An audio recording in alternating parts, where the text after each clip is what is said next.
Em 10 minutos, nós vamos falar sobre meningite e encefalite. Respira fundo, bebe uma água, e aqui não é aula de faculdade, é aula só para o que vai cair na prova, que a gente espera que caia e que já foi cobrado. Tá? Vamos lá? Olha só.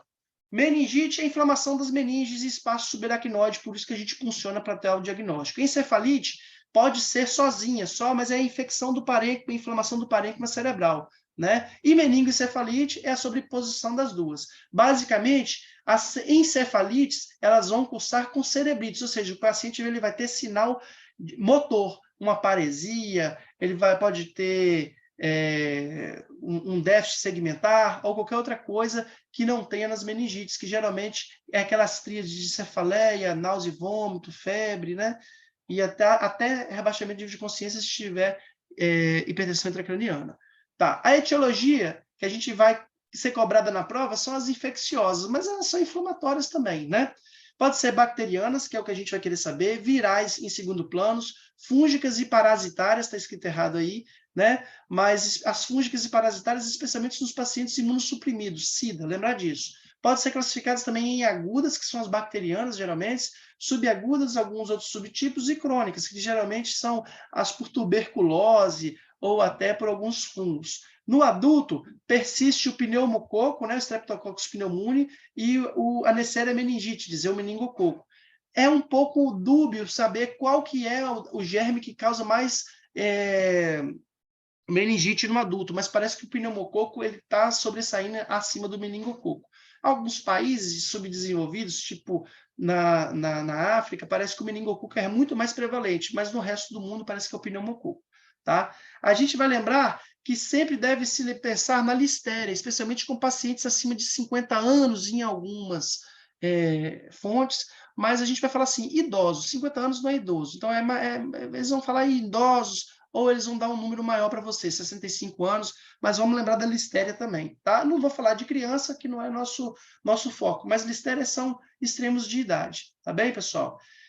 Então, a gente já falou no adulto o que causa, no idoso a gente tem que lembrar da listéria, sobre vírus, a gente tem que lembrar de alguns vírus, herpes vírus tipo 1, 2, infecção aguda pelo HIV pode dar uma encefalite também, e os enterovírus que são mais comuns nas crianças. Meningites com ventriculites geralmente são secundárias à manipulação, a gente vê muito isso na nossa prova, né? Na nossa prática também. E aí a gente tem que lembrar de germes da microbiota local, MRSA e bacilos gram-negativos, tá? Só lembrar para vocês aqui, às vezes na prova ele pode falar assim, no líquor, na bacterioscopia, isolou um coco gram-positivo, um diplococo gram-negativo, ou um bacilo gram-negativo, ou um bacilo gram-positivo, e ele não vai te falar qual é a bactéria. E às vezes você tem que saber. Assim, eu acho que todo mundo aqui tem ciência disso, pode não lembrar de um ou outro, mas vamos lá. Pneumococo é gram-positivo, ponto, é um coco gram-positivo. Diplococo gram-negativo é meningococo, acabou. Sobre esses dois tá bom, porque o resto fica fácil, né? O hemófilos é um bacilo gram-negativo e o listéria é um bacilo gram-positivo. Fica para o final, então. Tá bem? Então, positivo, negativo, negativo, positivo. Fechou? Sobre as etiologias, a gente tem que pensar em algumas coisas. Os pacientes que são esplenectomizados, eles têm mais chances de fazer sepsis e infecção por germes capsulados. Aí a gente tem que lembrar de novo do meningococo, pneumococo e hemófilos. Em pacientes com SIDA, eles podem ter infecções do sistema nervoso central por germes comuns, como meningococo, pneumococo e hemófilos, e até tem mais do que na população em geral, mas quando ele tem um CD4 menor que 100, a gente tem que lembrar do toxoplasma e chagas, né? Toxoplasmose e chagoma. Toxoplasmose, né? Até que se prove o contrário. E quando é menor que 50, a gente tem que sempre lembrar do Cryptococcus, tá?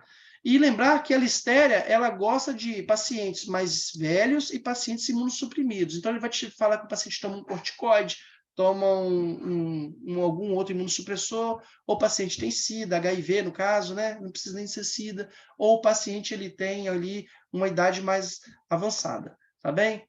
Encefalites, as encefalites elas podem ser primárias ou pós-infecciosas. Primária geralmente é por invasão direta pelo agente infeccioso.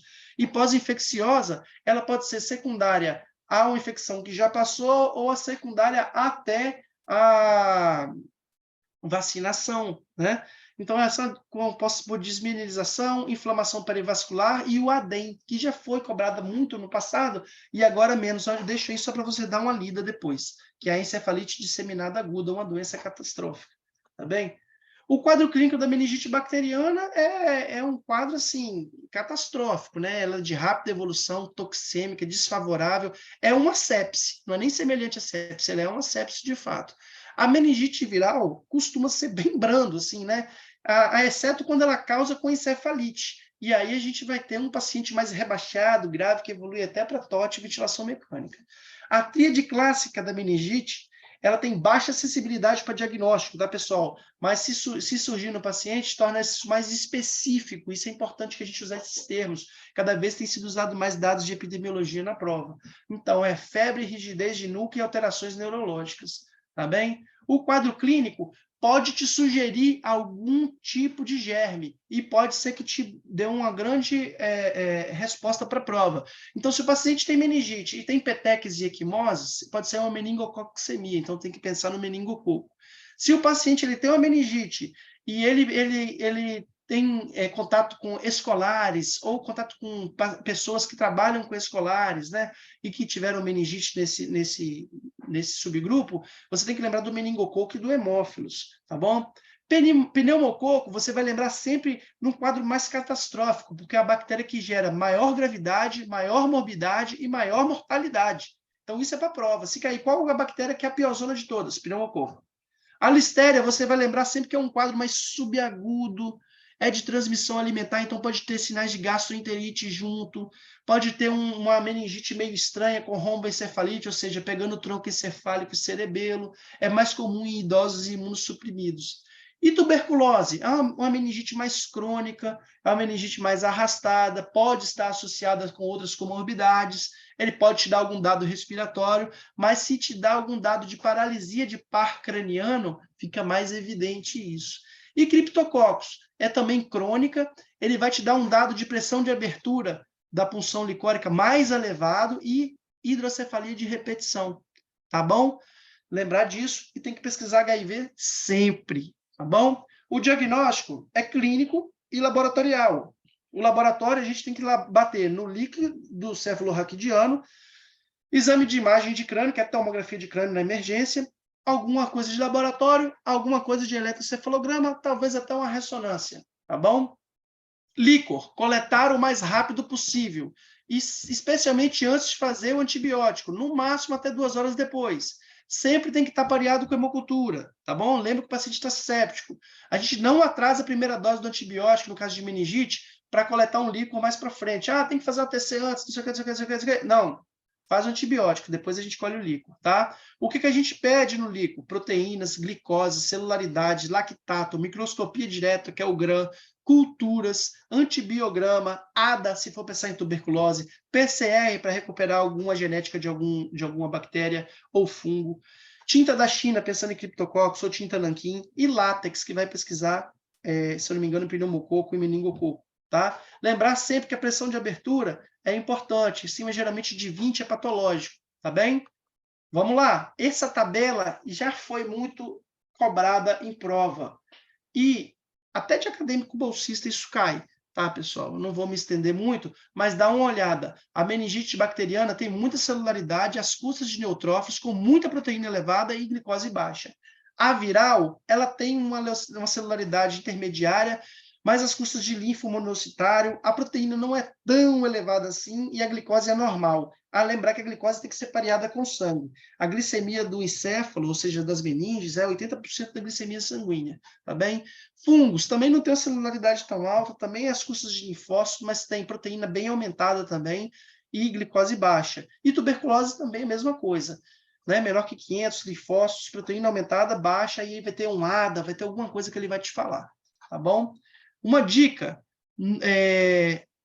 eu nunca vi cair em prova, mas para a gente não ir descoberto, a concentração de proteína no líquido cefalorraquidiano, ela muda de acordo da onde que você for puncionar o doente. Se for dentro do ventrículo, ela é normal até 20 miligramas por decilitro.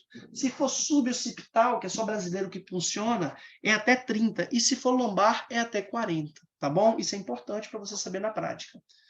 Tomografia. Quando fazer a meningite? Bem, você vai fazer a tomografia sempre antes da punção licórica nessas situações. Se o paciente tiver algum déficit focal, algum grau de localização, ou se for um paciente imunossuprimido, ou se for um doente que tem alguma doença prévia do sistema nervoso central, já teve um AVC, já teve um AVC hemorrágico, um TCE, ou um tumor, ou já teve, sei lá, um abscesso, né? Pacientes rebaixados, pacientes que convulsionam e pacientes que no fundo de olho tem papiledema ou no ultrassom de bainha nervo óptico que você fez, sei lá por quê, está aumentado também.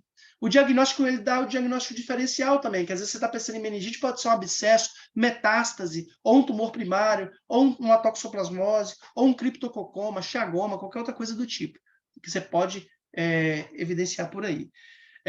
Evoluções desfavoráveis para o Streptococcus pneumoniae. Por que é importante? A gente vai sempre tomografar um paciente que tem uma meningite por Streptococcus, por pneumococo, porque se ele estiver evoluindo mal, porque ele é comum de dar abscessos, empiemas e vasculites, tá bem? Então, o paciente está com meningite por Streptococcus e está evoluindo mal, a gente costuma tomografar ele, tá? Eletroencefalograma. Vai guardar isso para a prova. Alterações temporais sugerem encefalite herpética. Ressonância é obrigatório na investigação de encefalites, no segundo momento, especialmente, não é de urgência.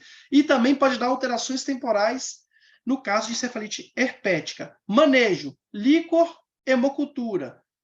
Colheu dexametasona e antibiótico. Mas peraí, eu vou fazer dexametasona para todo mundo? Até sair o resultado do grão da cultura, sim. No Brasil, como é que a gente trata meningite no adulto? Ceftriaxona 2 gramas de 12 em 12 horas, mas dexametasona 10 miligramas IV de 6 em 6. Ah, mas eu ouvi falar que a gente usa vancomicina. No Brasil ainda isso não é uma regra, mas pode ser que seja no futuro, né? Por que usa vancomicina? Porque tem muito pneumococo aí resistente a ceftriaxona, especialmente nos Estados Unidos. Então, se você já tem uma população com pneumococo resistente mais do que 2%, você associa vancomicina à ceftriaxona.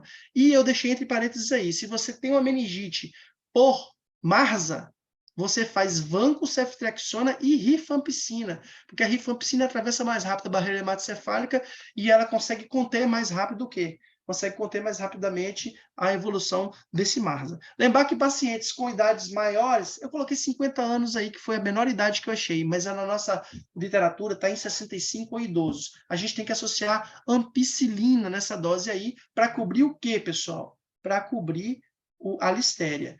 E lembrar que se você for pensar em herpes, você tem que fazer uma dose de 10 miligramas por quilo de 8 a 8 horas. A gente comumente faz 750 miligramas, mas se o paciente tiver 75 quilos, né? Mas aí vai variar de acordo com o tamanho do paciente. Dexametasona, presta atenção, isso é importante para a prova. Ela diminui sequela, reduz o edema cerebral e reduz eventos de episódios convulsivos.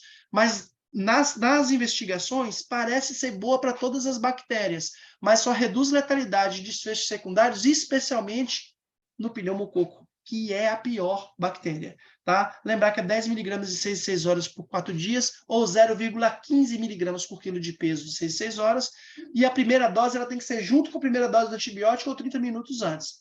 Beleza, pessoal? Eu acho que acabou aqui.